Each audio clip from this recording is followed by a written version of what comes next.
Atheist Talk on KTNF AM 950, the progressive voice of Minnesota. Good morning to all of you joining us locally by radio and streaming online. We appreciate you tuning in.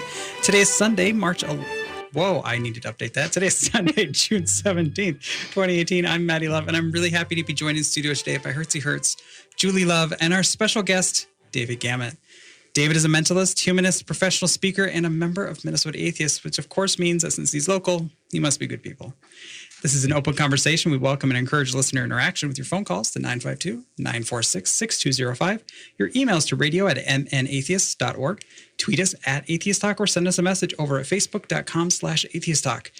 Hertzie, Julie, David, thank you for joining me on this swampy, good morning, damp, moist Sunday morning. I knew you were going to say that. I just have to correct you on one thing. I am terrible people. I am not good people. That is not true. I was going to say, you're in the studio, so you are excellent people. Oh, totally. You're the best people. Only the best people. Oh, we only invite the best people here. And I think everybody here can attest to that. So, David, you and I met for dinner a few weeks ago, and we talked, I think, for like 2 hours across a variety of topics. Yeah, that sounds about right. Like, we even touched on dark matter. Yeah. But what caused me to initially reach out to you was your work as a mentalist. Mentalism, to be honest, fascinates me. And I'm wondering, can you take a moment to explain to the audience what mentalism is? So when you're watching a mentalist, essentially what you're watching is, in a nutshell, there's more to it than that. It's basically like a mind reading show, influence, predictions. It's basically just kind of performance using information. And there's a mixture of just like magic, psychology, and like it's all basically centered around the mind. Okay. So I guess I get confused sometimes between the differences between mentalism and magic. I guess are they related? Are people a lot of times both? Yeah, you can be both. They are related, but they're still kind of separate in a way. So you kind of have, if we think of it like music, you have genres and subgenres. So think of magic as the overarching like genre, and then mentalism is kind of a subgenre of that. And there's some kind of trickery you can do to exaggerate things, but not necessarily everything is a trick. Like it's very much a mixture of things. And a lot of the fun is guessing the mystery of like, okay, I don't quite know how that happened, but what just like you can't really, it blends what's real and what's not. And it's we're not going to tell you what the difference is. Do you have a hard time, like as a mentalist, and spoiler alert, David is not going to reveal any secrets on this episode. But do you have I hear magicians talk about like there's multiple ways to do it, like an illusion.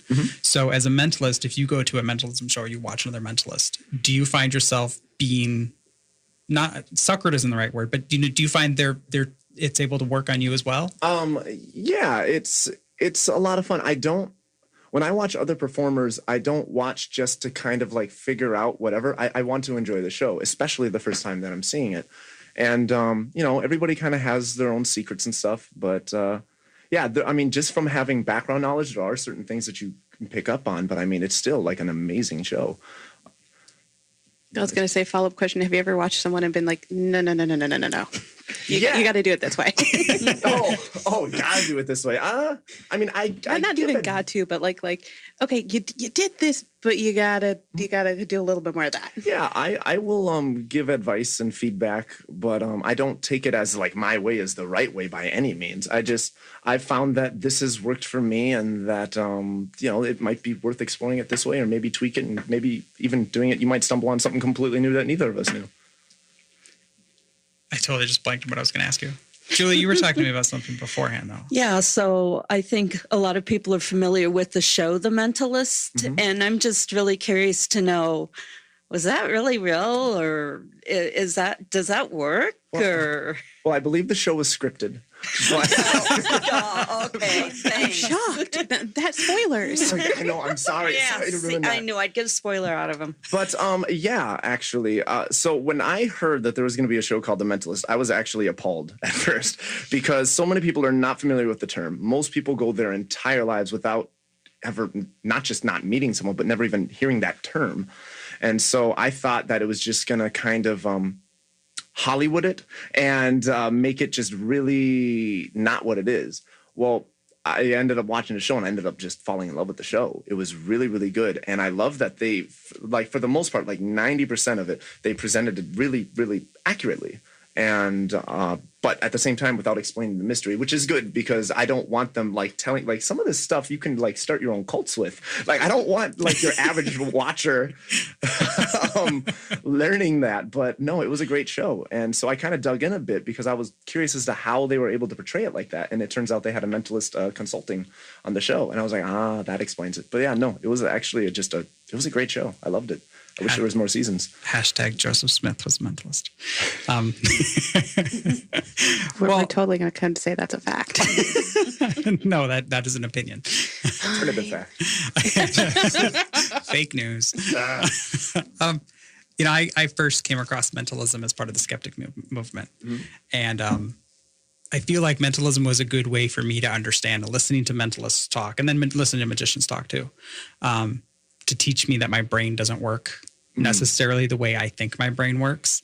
And I feel like if everybody understood, like, at least they don't even have to understand how mentalism works, but to understand that it does and that it's, your brain not working the way you think it works, I think the world would be at such a better place if people just understood that. Yeah.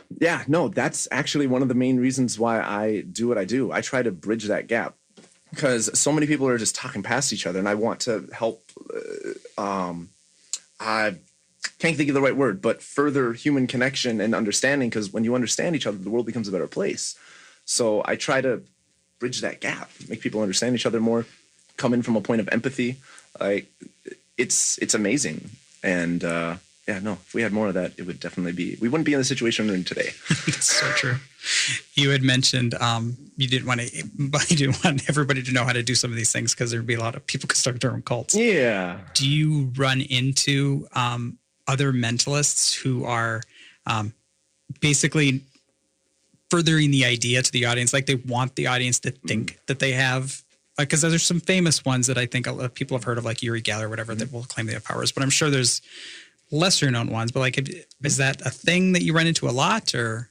For the most part, when I run into people, there are people that kind of claim all sorts of different things. But when they do, usually it's within the context of the show, and people aren't trying to do any kind of like nefarious thing outside of that show. We get asked all sorts of crazy things. Like there's a big debate within the mentalism community as to whether you need a disclaimer or not. And some people go on the side of disclaimer, some people don't. And what I've really found is that it doesn't matter. When you disclaim things, people are going to leave out, for the most part, thinking the same thing they did. And no matter how much of a disclaimer you give, they're still going to ask you to like contact their dead grandma or something. And it's such an uncomfortable conversation when that happens. He was like, no. I'm very clear. I cannot do that. I don't do that. And I've yet to see anybody who actually can. So I just wouldn't go down that route because that's a very appealing thing. If you could, of course you would want to. So just, no. I remember, and I realized Chris Angel's a magician, not a mentalist, but he had made some comment about like, if I really had magic powers, I would not be up here on stage. I'd be like walking into bank vaults and like doing things like that. He's like, I wouldn't be up here on stage, but no, I just know. Hashtag we need to rob a bank. There you go. I'm in. Now you see me. Oh God, I forgot about that movie, and the sequel. I haven't seen the sequel yet. I don't know if it's any good. The first one I enjoyed, but I enjoyed it with like a no.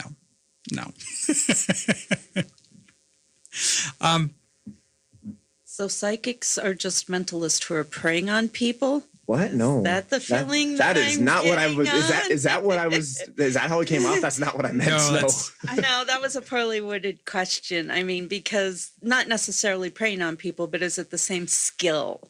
You're talking about when psychics do what their thing is. Yeah. There is a crossover, but psychics are even divided into different categories. They have what is known as the shut-eye community, and the shut-eye community is the ones where they don't know that there's tricks that you can do. And so they really believe that they have these things, and they tend to not be quite as good.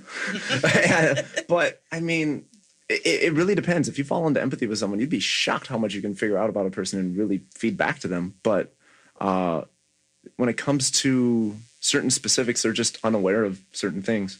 So there really is a dynamic where some people believe in what they're doing, and the ones that are like really, really good, they know what they're doing. Like there's a The ones that have TV shows. I'm not naming names, but yeah, there's Well, I feel like that's a good, like, there are a lot of true believers. Yeah. And, like, especially when I like skeptic stuff, like, I never hold it against, say, an anti-vaxxer.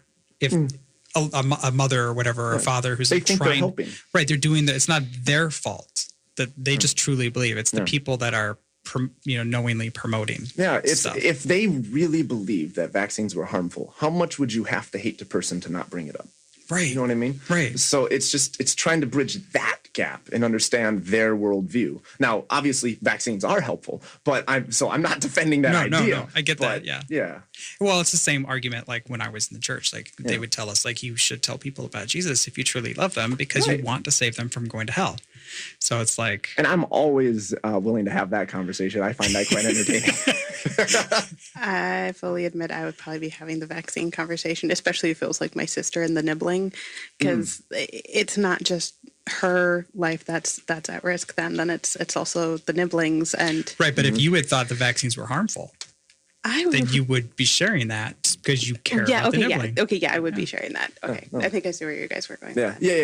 I think we definitely need to have that conversation.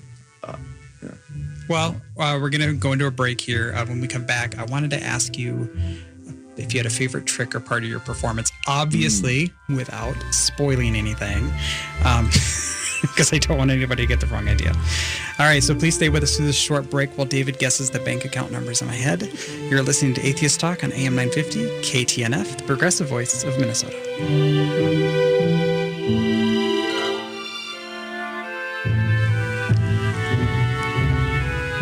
Welcome back to AM 950, KTNF, the progressive voice of Minnesota. You're tuned into Atheist Talk. I'm your host, Maddie Love, in studio with Hertzy Hertz, Julie Love, and mentalist, speaker, and performer, David Gamut.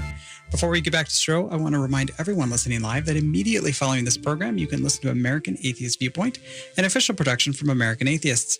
If you miss an episode live, you can always catch American Atheist Viewpoint by subscribing to the podcast version in Apple Podcasts, Google Play, Stitcher, or your favorite podcatcher.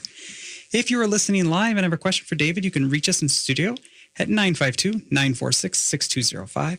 You can also email us at radio@mnatheist.org, tweet us at Atheist Talk, or leave a message on the Facebook post for this episode over at facebook.com/Atheist Talk. All right, so David, when we went into the break, I was wondering, do you have a favorite part of your performance? Or is trick the right word?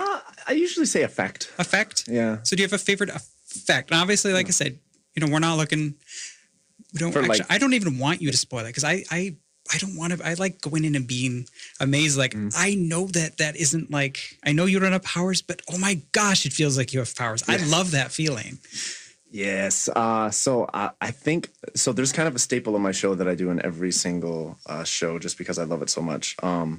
So I very much theme on the idea of human connection. So there's a point in my show where I bring up people who have been like friends for a really long time or have gone through an intense experience together, have them kind of focus on that memory, and then I kind of just amplify the connection between them, and then they end up feeling what the other person is feeling. And so all the way to the point where like you can touch one of them and the other person will feel it. And it's just a really, really cool moment. And their eyes are closed during the whole thing. That way they can't cheat. And quite often when I do that, I usually have people like record it on camera. And after the show, I can show you some examples if you like. But that'd be cool. They're watching it back and you just see them going, no, wait, hold up. I really felt that though. Yeah. That's the perfect example. It's like, you think you know how your brain works, but you don't know how your brain works. I remember thinking of that, like Teller from Penn and Teller was talking. He was talking. He's like, saying, I was doing this, cup and ball trick just by myself at a table, having a conversation with somebody else. Like, and he realized he just fooled himself. And he's like, that shouldn't be possible. Like, but wait, hold up. But I did. Yeah. Like, because your brain don't work the way you think it does. And it's just, I feel like there's a huge tie into religion there too. Talking about connections, during our conversation a couple weeks ago, you mentioned how your grandmother inspired you. And if you're comfortable sharing, because it's a pretty personal topic, would you be willing to talk more about how she inspired you? Oh God, she was everything to me. She was essentially the person that raised me and did everything for me, fed me, clothed me, brought to my friend's house, went to every. I was involved in martial arts and dance and stuff as well, and she came to like every performance. And she just really showed me how to be a really good human being. And she was constantly setting herself to the side and taking care of everyone else. And she was just, that's probably where I got it from, to be honest. She just had a massive, massive impact in my life. I was very lucky to have her. I genuinely don't know I'd still be around if it wasn't for her. So, yeah, no, I owe her everything. Both a couple grandmas sitting here going, I hope one day our granddaughter who we have custody of, I hope she's saying the same thing. Oh. Give her a few years. If there was a saint, she would have been one of them. Yeah. Yeah. Were you raised with religion? Yeah. So my grandma was Catholic, and so I grew up Catholic. And I went to church with her every week. And as I was a teenager, and I started trying to. So when you start learning like magic, for example, you kind of get like a backdoor look into psychology. Mentalism is an even much, much deeper dive into that. And so I started recognizing different things in church that kind of fall into putting ideas into people's heads. And so then I was like, okay, well, that makes this other stuff make sense because there's a lot of things in here that just seem like terrible ideas to me. And so then I started jumping from, okay, well, maybe it's not this. So then I switched from Catholicism to Christianity, but like a non-denominational one. And I started kind of jumping churches, trying to find the right fit for me. And I thought I had found one, and then they wanted me to start talking in tongues. And I was like, oh, okay, so you're one of those two. All right. And then I just kind of, after that, I just kind of let go of religion, but I still believed in the idea of God. And yeah, it's shocking because I remember when I converted to Christianity, I remember the day that I got saved. And that's a very like emotional, instantaneous type thing. The emotions are real, but what you're attributing it to isn't. Right. And so that tends, like when someone goes from non-religious to religious, that tends to be very, very quick. But going from religious to non-religious tends to be like a longer process. Like for me, that was like a 10-year journey. I went from, and that was from the point where I didn't believe in the church. It took me about 10 years from there. I just kind of found an excuse to call the universe God. And maybe we're screwing up when we tried to define whatever he, she, it is. Maybe it's an energy. Maybe it's I was just finding reasons to make it a thing. And then eventually I kind of fell out when I realized if it does exist, there's no way it could be. Like if this is the world that a God made, then that God is a bit of a monster, and I wouldn't worship it even if it was real. So. Yeah, that's kind of where I'm at now. It's like I could die and go to quote heaven. Yeah, and it'd be like, okay, well, fine, you exist. Yeah. I admit it, you exist. You're really super powerful. You're still an expletive deleted. Yeah, like yes. I feel like if I was a god and all these people were dying and coming to me, I feel like there would be a lot of baggage trying to have conversations with all these people. You're like, I would not want to be what they picture me to be. Right. Like I'm sorry. I think my first words would be, I have questions. Yeah, I remember like in my journey, like the hardest thing I had was finally giving up the idea of hell. Yeah. And that was easy for me. Oh, that was really hard. And then I just remember like walking down the hallway one day thinking to myself, and I was having like a thought that was like technically a sin or whatever. I don't remember what it was now, but I just remember the light bulb going off. I'm like, wait a minute. I don't have to feel guilty about that. Nobody knows I was thinking that. Like, yeah, it was such a that was actually such a huge relief. Mm-hmm. And like, I don't understand this idea of like having to like going back and walking around all day and like worrying that people are looking over your shoulder and judging you based on what's in your head. Yeah. But thought crime. We're going to Minority Report. I don't need religion for that. I worry about that anyway. What's going on in her head? It's okay, I'll tell you.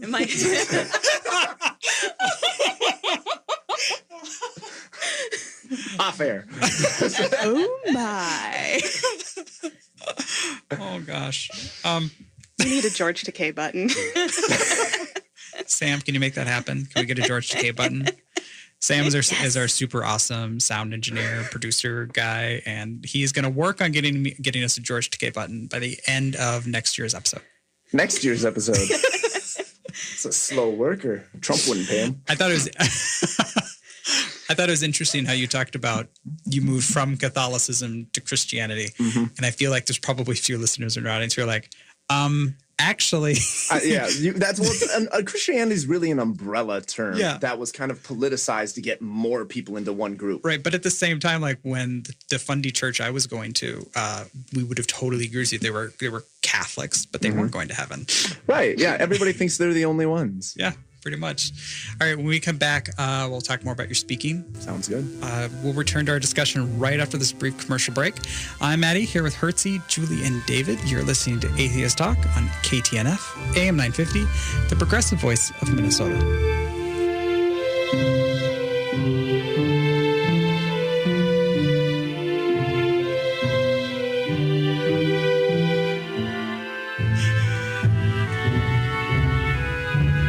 Tuning into Atheist Talk on AM 950 KTNF. I'm Maddie Love in studio today with Hertzie Hertz, Julie Love, and a man with the power to destroy your cutlery, David Gamut.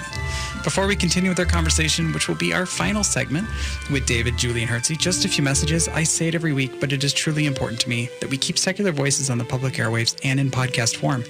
Atheist Talk is produced with funding from the Minnesota Atheist and Cucumbers Restaurant in Edina. Please consider visiting our sponsors, and if you do, let them know that you appreciate their support of Atheist Talk.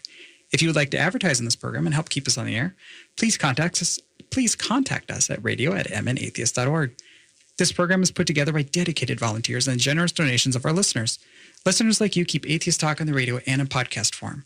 This week, we'd like to extend special thanks to monthly sustaining donor Cindy. If you're able to help with the donation, please consider doing so at our Radio Fund page, or consider becoming a patron of the show by heading over to patreon.com/atheisttalk, where this week, patrons will magically be getting another extended version of the show. I say magically because the extended version is definitely not an illusion. Minnesota Atheist is a 501c3 tax-deductible organization. Music from Atheist Talk is by composer and member Brent Michael David. Mischief managed. We now return to Hertzie, Julie, and David. Good Harry Potter reference. Thank you. Yes. I love Harry Potter. I love Harry Potter. I also love the controversy that came with Harry Potter. Oh my God. That's another subject. That's another subject for another day. How many owls did you get in your Harry Potter trivia? No, just kidding. So ordinary wizarding levels. So David, in addition to your mentalism, you also do speaking events. Well, I guess maybe not in addition, because you. Yeah, I kind of bring them together. It's like infotainment. Such as maybe, never mind. I don't know if that's a public thing yet. I was going to say something, but I haven't run that past Hertz yet. One of the topics you mentioned to me previously, I'll be coming in your homes. Oh my. No, we need Marissa's doing George Takei as a recording. That would be better. I could totally do that. We have that. Yeah, I'll get that and give it to Sam. I love your radio voice. He doesn't like my radio face. But face for radio and a voice for closed captions. Oh God, I love that. I'm sorry, I derailed this. That really ties into what I was going to ask you about, because you talked about earlier about crossing borders and getting people together. Yeah. And so one of the topics you mentioned to me previously was this idea of people online, people in face-to-face conversations, that like just talking past each other, not having a productive conversation, like especially on topics that are like dear to our hearts, religion, politics, but other things like how much I personally really dislike Sam Harris, but how other people may certainly really like Sam Harris. How is it possible to have productive conversations when two people have like such opposing viewpoints? I think entering the conversation without a pretense is really, really helpful, because if you come in not assuming the other person is an idiot, and just it's helpful because that helps to frame it all. So I take the mantra of, if I can't explain my opponent's viewpoint, I don't truly understand what we're talking about. So quite often they'll say something. I find that street epistemology, like kind of the Socratic method, that's helpful, asking questions to really kind of clarify what their thinking is. And you can kind of lead them along a path. after they make their point, sometimes it can be helpful to kind of restate their point, but in a way where they were like, man, I wish I would have put it like that. And then dismantling it from there and kind of really addressing it. I explain everything as if I'm talking to a 6-year-old, not because I assume the other person's stupid, but because I feel like it's my job as a communicator to make sure that I'm being understood. So it's kind of taking responsibility for what I'm saying and for trying to understand what they're saying. And when you come in with that, it kind of creates this air of mutual respect. If they start name calling, be like, hold up, I'm not going to be a part of that. I want to talk about this actual thing because I think you're worth talking to on this, but I'm not going to attack you personally. So let's just keep that here. Make sure that when you ask a question, they don't move the goalposts and start addressing something else. Because, like, for example, when we were talking about marriage equality, like a couple of years ago, I remember someone bringing up the fact that, yeah, but some people just want to get married for benefits. So I kind of took control of the framing. And I was like, well, if we want to talk about whether marriage should have benefits, that's a separate conversation. We can have that. But right now we're talking about marriage having equal rights and just kind of making sure they don't move it. And when you reframe it that way, suddenly it's like, well, I don't want my benefits to go away. So what do you talk? So making sure that you just kind of zoom out a bit and control the whole frame is a good way to make sure the conversation stays in a good direction, and just being very conscious of the words you're using. To your point about explaining to things like it's a 6-year-old, that's, I think it was Einstein, and somebody can correct me if I'm wrong. Yeah, who actually, no, that's not an original thought with me. Oh yeah, that's like, but I love that idea of like, if you cannot explain it to a 5-year-old or a 6-year-old, you obviously do not understand it enough. And I'm like, that's a good way, which is also why I don't do debates. Yeah, I'm terrible. I love debates. I can do debates. I've got a podcast that you need to look at. Okay. I can do debates like Julie and I will talk because we respect each other so much, or at least I respect her. If I want your opinion, I'll give it to you. And that's how you don't have a conversation. It depends on the household. And I can have like logical, rational discussions online because I can step back. But I have this like if I'm face to face with somebody, it's passion like, gets involved. No, it's for me, it's the fight or flight because I get so much adrenaline, and then all my logic circuits just disappear. And then I get done, and I'm like, why did I say that? Why didn't I say that? Why, like, forget it. And then you can't sleep at night. Yeah, pretty much. Then I have Just a conversation replaying it. riding my bike or driving home. Like, I just replaying that conversation. Yeah, that would be me on that one debate I did on the Robert Stanley show. Nope.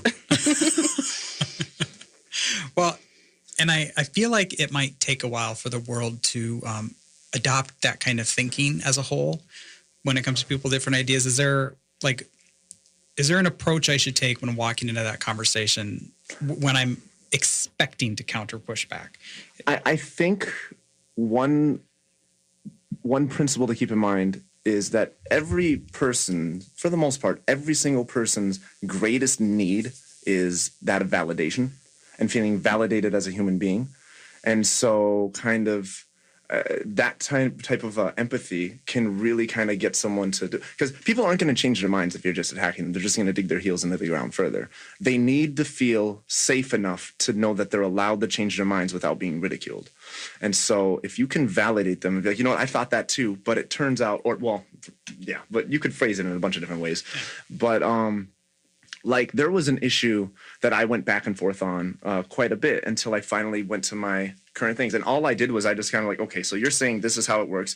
If I follow that down its logical path, what's actually going to happen? And I won't get into specific topics here for your guys' sake, but That's a slippery slope. Yeah. But yeah, no, validation, like just having the self-awareness to know what it is that they need from an emotional standpoint is a good way to get them to have a rational conversation. People tend to want to reciprocate that. If I'm treating you like a human being and you treat me like an idiot, you're very obviously going to look like a terrible person, and nobody wants to be that. Right. So just kind of stepping back. At what point during this conversation you're having with somebody, because let's say conversation versus debate, but like, because it sounds like you more want to have a conversation. Yes. Yes. You may be debating an issue, but it's meant to be a conversation. Yes. I don't care who's right. I care what's right. And so as long as we stick to the ideas, I hope that comes across. At what point then do you step back and say, you know what, I need to step away from this conversation. It's not going anywhere. You're just insulting, or you're just, you know what I mean? Is there a point? Yeah, well, sometimes I have a hard time actually stepping off because I care so much, but when they start just getting angry, or it's very clear that they're not willing to join me on this journey. Like when I come to the point where I realize that if I can point out there's a flaw in your thing, and you're going to continue to use it with other people anyway.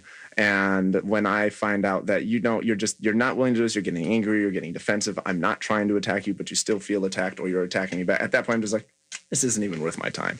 Look, I'm sorry. I wish you the best, but maybe we'll revisit this another time. Let's just step back right now. We can go the British route, have some tea. Like, I don't know.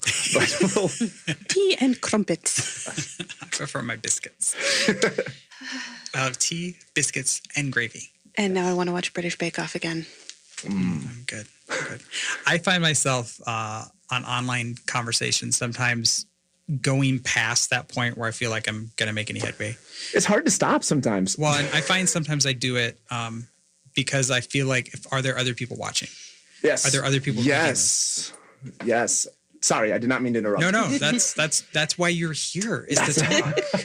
That's one of the things I always keep in mind. Regardless of how the other person is conducting themselves, especially online, I'm going to make sure that I'm at least going to come off sane, because I don't want to undercut my own argument. If we're having this debate on like Facebook comments, for example, I'm not necessarily writing for them. I'm writing for the invisible third party who's reading but not commenting. And if they look at it and I'm talking like a crazy person, or I'm just angry or whatever, they don't want to associate with me. They're not going to be like, well, he thinks this and he looks crazy, so I don't want to be that, so I'm going to go the other route. I'm not going to be that guy. Right. That's going to, like, just from the manner that I conduct myself, cause them to skew off. Well, yeah, because there's, tons and tons of research about, the more you present evidence to somebody, there's a good chance they may strengthen their position. Yeah. We can prove global warming's real. Oh, yeah, well, and I just double down and don't believe it even more. Yeah, so and ask questions. Yeah. Listen more. Well, and I liked how you said, reframing their argument.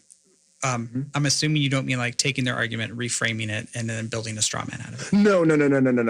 In fact, I would say reframe their argument and make it stronger than what they presented, and then dismantle that. Because if they think I couldn't have even put it that way, I thought that was really good, and then you take that apart, they've got nowhere to go.